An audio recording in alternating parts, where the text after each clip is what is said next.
Okay, welcome back to the Believe You Are a Good Mom podcast. I know I say this every time, but I have a very special guest. And like, I'm so excited to have Bridget on the podcast today because Bridget is our first guest that is not a life coach. I'm pretty sure everyone else has been. So, welcome, Bridget, to being the first. Thank you. I'm just a regular old Just person. a regular old person. That's so awesome. I can't wait to talk about that and to have more regular old people. Because when I was thinking about how excited I am about this, I'm like, my mind's like exploding with like friends that I want to invite on. Because seriously, so Bridget and I are friends, right? But I think of Bridget as kind of like one of my mom friend mentors. And I am going to start crying now. So Bridget and I met when she had just barely had her first kid and I was about to have mine. So our firsts are a couple months apart, and we were in the same ward in this crazy downtown Salt Lake ward where we both were just piling babies into these tiny Yeah. condos. And it was wild. But it wasn't actually until my fourth, I guess, child that we started Marco Poloing. And if you're not familiar with the Marco Polo app and you do not have mom friends on the Marco Polo app, then you need to start doing that right away. Because that is where we really like, I almost mourned the loss of the years that we were neighbors, that we didn't even hang out, because we just were both drowning in babies and didn't even, like, you can't even see past your own nose in those faces.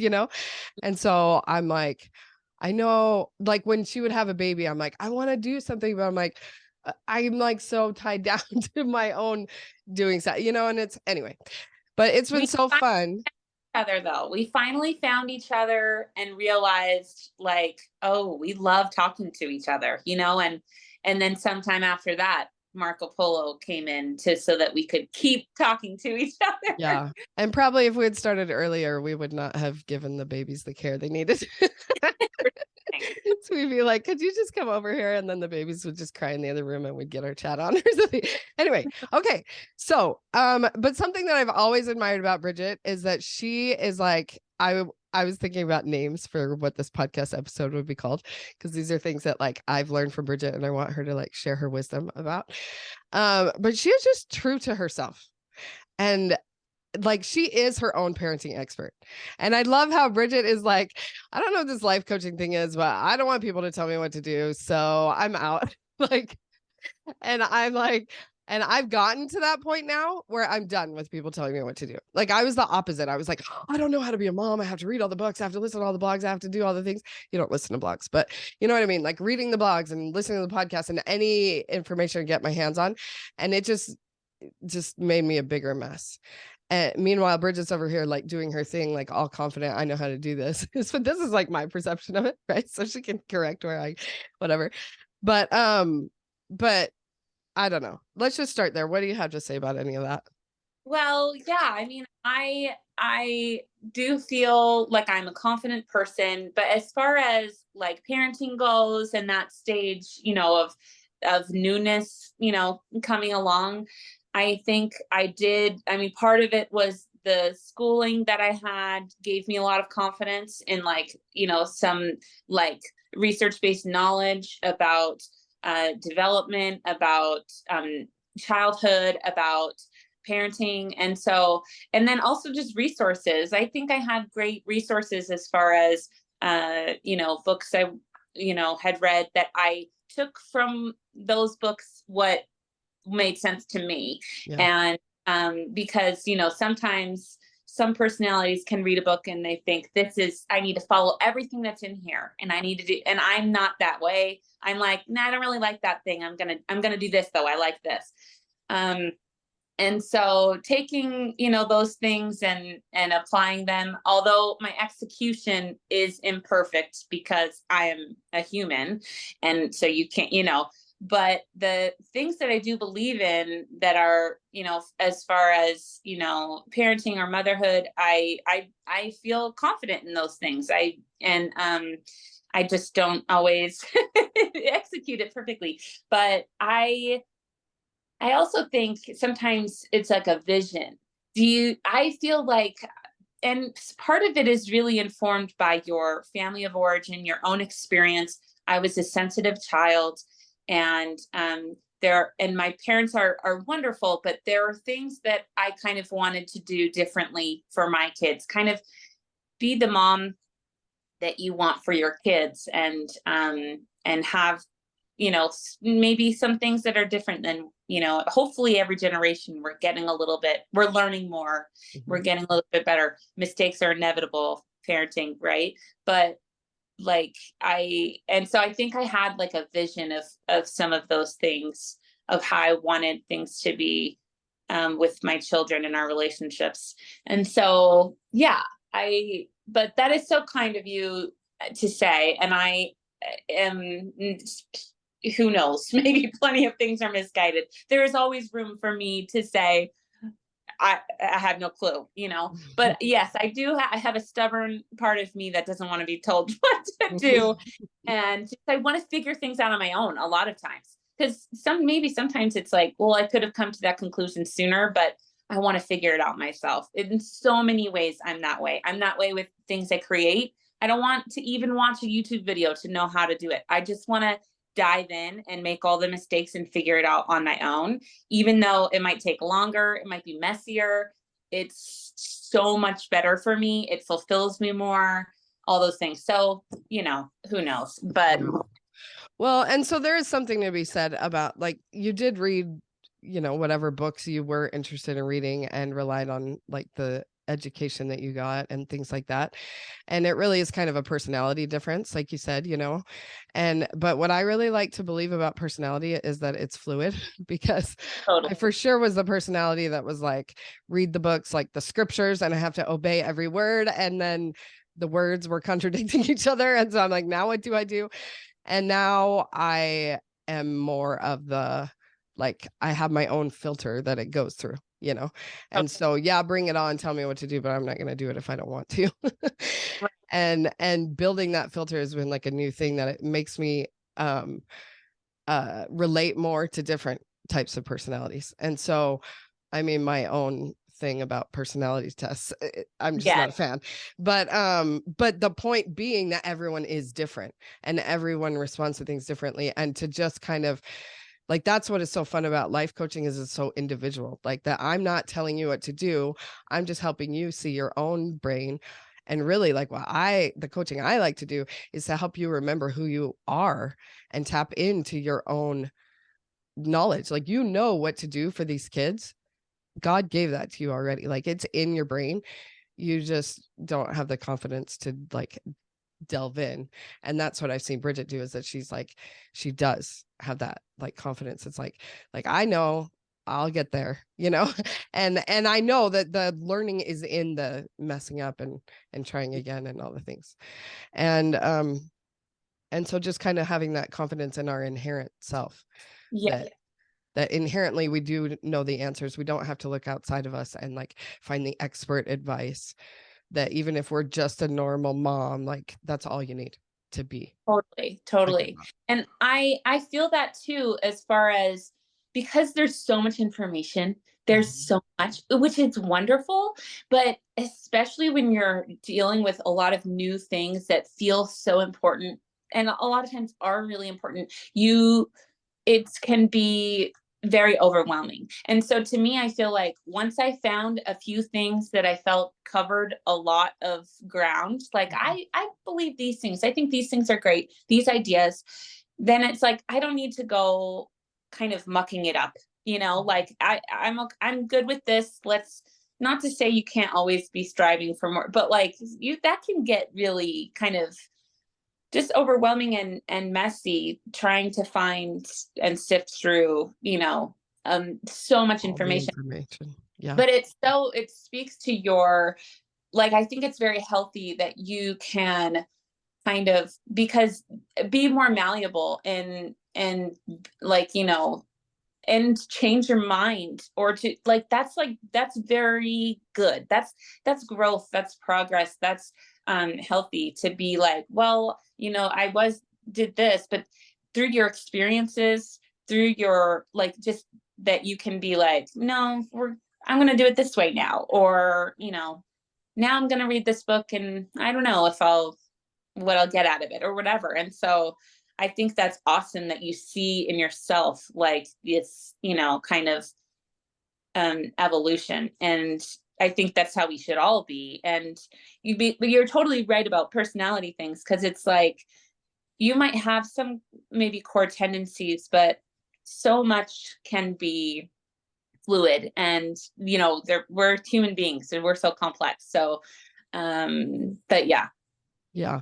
And what mucked it up for me is sifting through all that information that you were talking about, was thinking that there was a right way and trying to find the right way and to not do it wrong.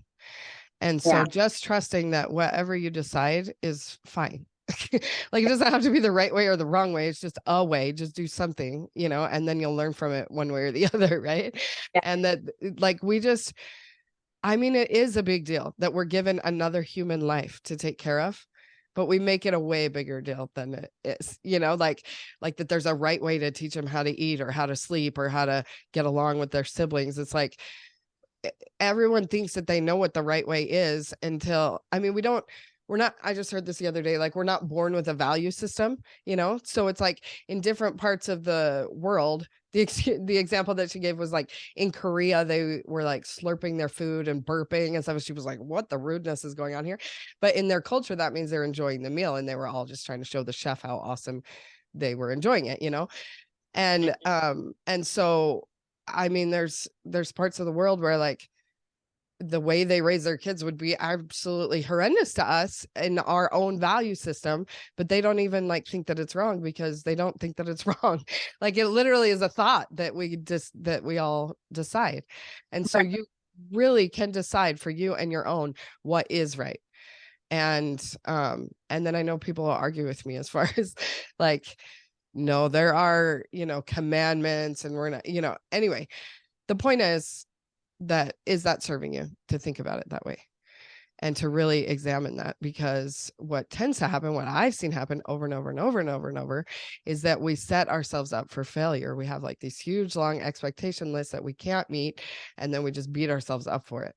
And we feel like, well, I can't take those expectations off my list. It's going to make me a terrible person. But thinking that you have to fulfill all those lists is making you the terrible person that you're afraid of becoming if you don't. Anyway, it's just a mess. And so really like stripping it down to like, what do I want to even believe about parenting, about how to do it, that there's no right or wrong way. Yeah, I love that, because they really like, what is the core important thing that is true and right, that your children feel safe.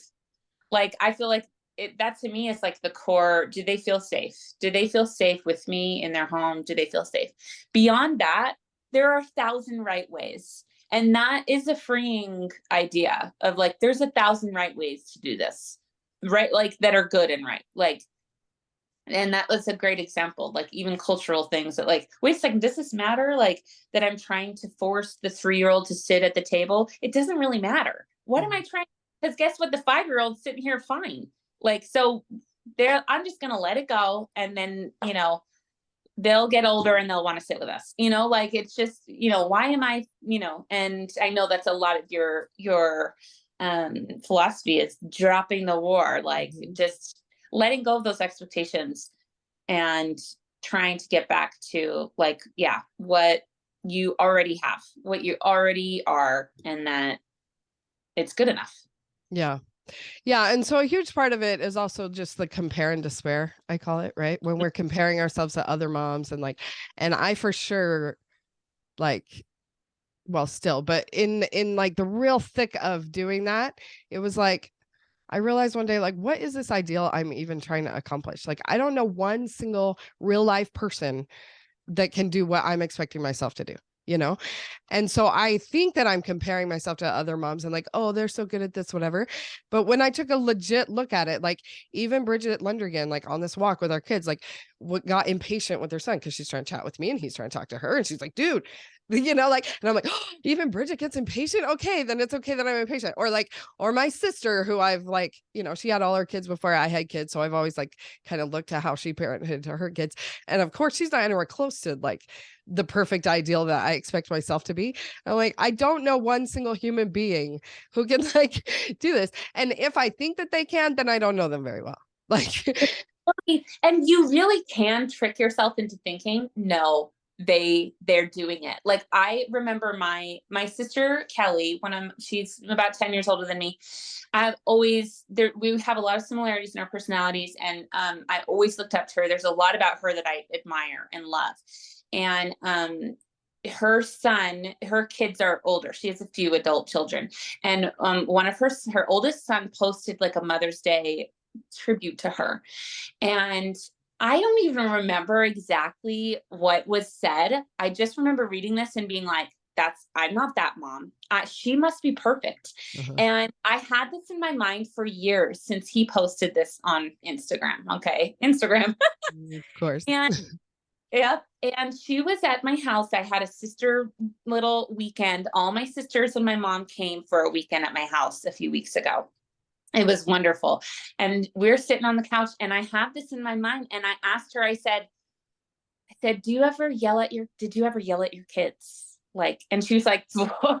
Like, and she was like, yeah, like, she's very kind of soft-spoken, and she's like, gentle. And I just couldn't imagine her. And based on Jack's Instagram post, I'm like, I don't think she yelled at her kids ever. And she's sitting there in front of me. No, I yelled at my kids. Like, and I needed to know that someone that I looked up to so much and admired and wanted to be like was human. Mm-hmm. And that I could be as good a mom as she is, and that Jack still, can write a flowery post on Mother's Day, even if he got yelled at. Like, yeah. It's okay. Yeah. Yes. Yeah. So yeah. And then don't even get Bridget started on Mother's Day stuff. Because just culturally, the way that we talk about mothers, it just, again, makes our expectation way high and unrealistic and unreachable. So let's get real here, people. Said an unkind word, never raised, like all these things. It's like, well, that's not me. That's not I guess I'm falling short. I guess I'm, and I'm not this godly woman who so I tend to shut down a little bit when I hear those things and want to talk to people in real life about experiences who I do believe are wonderful mothers and have great relationships with their children. And don't even know all the nitty gritty of how they did things and what they, like, it's just like, I see them with their kids. And I know it kills me when people compliment me at church. I'm like, I can keep it together for an hour. Like, you have no idea. Like, that's nice of you to say, but I'm like, don't use it against yourself. Because anyway, I don't usually get compliments because we're the back row making all the racket in the world. On Sunday, literally, my husband had to take a couple of kids out, and they ran laps outside and then came back in to church. Like, they were so bouncing off the walls. It was like, they cannot even stay in this room for one more second. Like, not even, let's go sit in the hall. It was like, we need to, anyway. We need to actually run laps, please. Yeah. And it's all good. It's all good. There's nothing wrong with them. Nothing wrong with me. Nothing wrong. And it's like, that is totally, it's I always try and temper my expectations for my children and what's developmentally like appropriate. It's not fair to ask what you're asking of your kids, and their expectation for them, not above what their little bodies and minds can. Yeah. And it's not an age thing, because the same thing that we're talking about for us, right? The list of expectations for ourselves. It's like, you can't quantify, well, I've been a mom for this many years, or I'm this old, so I should be able to do what. It's like, we already are like expecting them to, self-regulate and like impulse control and all the things that we can't do as adults. And it's like, I don't know at what age it's realistic to expect any of this of a human being. You know what I mean? Like we beat ourselves up even more. We're like, well, I'm the adult here. I should be acting like an adult. Well, first of all, you're hanging out with toddlers and there's mirror neurons going on all day long. So it's okay and appropriate and normal for you to start acting like a toddler also, even though you are the adult. And oh, hold on a second. Okay, so the other thing I want to talk about is Bridget is like so talented, so like I hate to use the stupid word potential, but like I just can't wait to see all the things that's going to come from this woman in this lifetime. Like she's the things that she's interested in and the things that she's just so good at, like naturally, and has developed. It's like she could just go and like do all the things right now, and she chooses to find joy and fulfillment in being a stay-at-home mom and in finding joy in her children. And I know that like some people don't have that luxury, right? That but a lot of us like also just want to like beat ourselves up for like knowing that we could contribute more in the world and we're just doing whatever. And that it's just sort of a normal brain thing to feed us that lie, because we are like what's that word I always say? Like we're good night. The point of being on this earth is to grow and develop and increase and whatever. And so we're always going to have that drive to like whatever that word is that I can't think of right now. But like to just kind of pin it and be like, I know I'm going to do that. My sister's like that too. She has like all these things that she's going to do someday when the kids are out of the house. And that's what I thought I would do too. I'm like, I'll be a life coach when the youngest is in kindergarten, and all of a sudden I'm doing it while the oldest is in kindergarten. And I'm like, what is happening here? Like, this was not the plan. So either way, like there's no right or wrong. That's the whole message, right? Yeah. Is to just like really follow. But we just make ourselves wrong so much. So no matter where you fall on the spectrum of any of these things, like just help us understand how you can be like so okay with what you choose to do. Yeah, I think that a lot of it just comes from like what I desire most. Like what do I really want? Being really honest with myself about like what I want.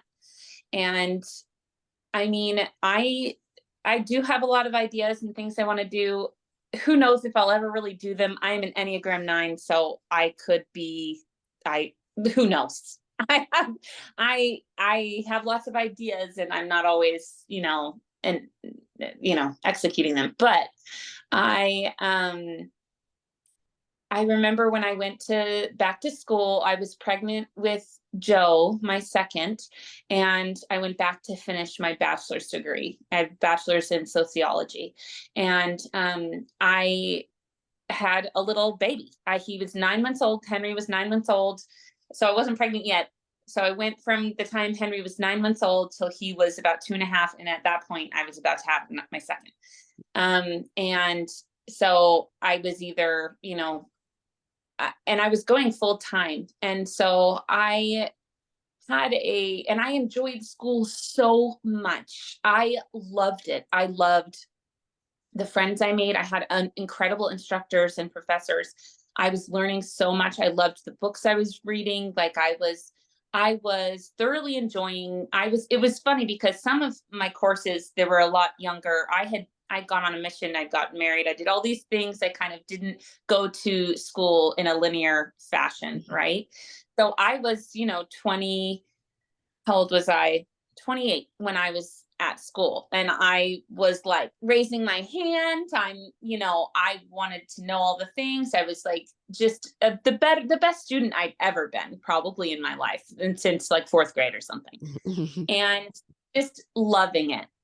But I had some clarity because I had become a mom, and I knew I wanted to stay home, but I kind of was like, well, I'm open to whatever kind of comes at me. And going to school really gave me clarity because I loved doing it so much and I loved being there. I loved all of that. But I I knew where I really wanted to be, and I wanted to be at home. I was like, I just want more of this. I want more of this. I love what I'm doing. I love what I'm learning, and there's more there. But that actually doing that, like, because I think maybe if you don't ever have an experience like that, you can kind of wonder, Yeah. you know, actually having the children and going and doing something can kind of give you clarity as like which way, you know, you are going to go, and for the time, because things can change totally, you know. And I was like, I just know this is what I want to do, and that kind of hasn't changed. I haven't had, even though I've done some jobs, you know, I've done some design jobs for some people where I've, you know, helped them with their homes. And it's, again, just a little bit solidifying that feeling of like, no, this is what I want to do right now. And I have mom friends who are 10 years older than me, and you know, they have, or sisters of mine that are, you know, 10 years and more older than me, and so they're kind of in a different stage of motherhood, and wondering how that might evolve for me, as far as like, at what point am I going to feel really moved to do something else, or will I, or am I going to have to like muster that, or, you know, I don't know, but I'm kind of like a go with the flow. Like, I don't have like a plan. I'm just like, we'll see. But for now, I'm very happy with this being what I'm like fully immersed in. And I don't really have, it's just a desire thing. So I think some moms might be here and they might have a strong, like, you are pulled, you have like an organic like drive to do what you're doing. And that is just that, you listen to that, you know. That's not going on for me. And so I have, you know, it's like, well, maybe that'll happen eventually, but as far as right now, I just want to be fully in this. And yeah. So and it's so fun to hear. I just love to hear everyone's different perspectives, because while I was having that pull, I was being friends with you and wanting to be like you, but I just wasn't anymore. It was like, I couldn't deny the pull anymore. And it's like, neither one is right, neither one is wrong. All of it, it's all like, that is just really the message, is that you are your own parenting expert. There's no right or wrong way to do it, no right or wrong time to do anything. It's all just like, God has given you the tools to communicate with him, and like to feel it in your own body what you want to do. And so really like getting in touch with that, like getting in touch with your own knowing without all the pressure of like trying to keep up with the neighbor or be as awesome as Bridget or like anything. You just like who you are is. Or even like giving up some idea of what you think something should be, like you said, expectations, and hopefully along the way you have other women cheering you on with whatever way, you know, because you can get a message either way, right? Being a woman in the modern world, you're going to get the message either way. You're doing it wrong, or you're not doing anything good enough. And we need each other to champion each other in our choices, in our, that what's true to us. And like, as this, you know, as a stay-at-home mom, it's like, you know, some might think, oh, well, she's not a feminist, or she's not all these. It's like, I get to decide what that is. And what that it means for me is I am rooting for every woman to be who she wants to be, and contribute how she wants to contribute, and feel fulfilled. And like, I'm going to cheer on, you know, and because that is what we need. We need each other to say like, that's amazing. I admire you. And like, can't wait to see what you do. I felt that way from the very beginning, Emily, when you told us. I'm like, you're a force. And it's amazing. And also an awesome mom, you know? So yeah, the way that we can champion each other is by getting our own back first. Like, if we're confident in what we're doing, we don't need to validate ourselves by putting anyone else down. Or if we feel guilty that we're not doing whatever, then we have to like all the catty stuff. That's just like, forget that.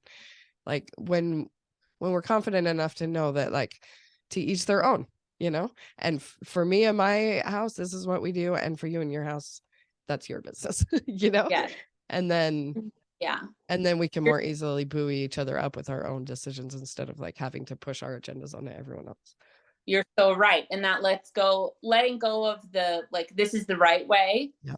If you think that's so hard, then everyone else is wrong. And then you want to, and that's not going to. And it's because we're thinking this is the right way, which makes us feel guilty because we're not doing it either. And we're so tired of feeling guilty, then we have to like shame everyone else for doing it wrong.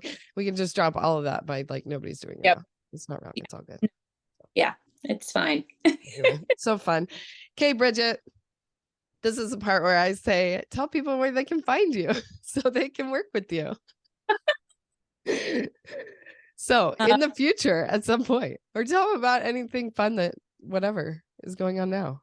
I mean, I do have a fun Instagram if people want to check that out. It's Bridge on Cloud 9. And I have designed things on there, mostly creative things, but I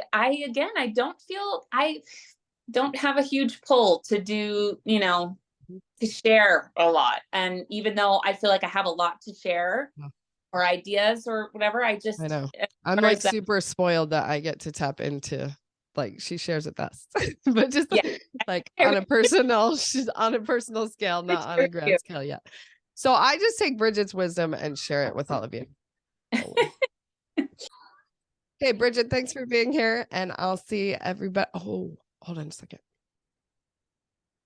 Okay, JK, we're not going to end because I wanted to talk to Bridget about one more thing because she did an RBC. So I usually at the end of the podcast, I am talking about my relationship boost calls. And so, so then that reminded me, oh, we should have Bridget tell them about how awesome they are. Oh, yeah. So a relationship boost call, or RBC, as I like to call it. You and I just get on Zoom for like 15 to 20 minutes real quick. You just come with somebody in mind that you want to boost your relationship with. And I did this with Bridget the other day, and I'll let her testify about how awesome it was. Yes, it was so awesome. Sometimes in relationships, like the person that I go to the most is my husband. He's my partner. I talk to him about everything, all my feelings. But sometimes, like, he is too close to a situation and has his own things wrapped up in the relationship that we're talking about. And so I think that was the most helpful thing, is talking to Emily about something and from a completely outsider perspective, so that I could have a little clarity as to how I could change my thoughts and, help that relationship in a way, the direction that I wanted to see it go. And it was awesome. And you're so good at it. You're so good at it. And I will probably, come back again and again to use your wisdom, and also the tools that you have that just helped me relax and come back to myself in my heart instead of my head. And so that was really awesome. And thank you so much. You're doing great stuff. Yeah. Thanks, Bridget. So, that means a lot from Bridget because, like I said, she's like, what's this life coaching stuff? No, thanks.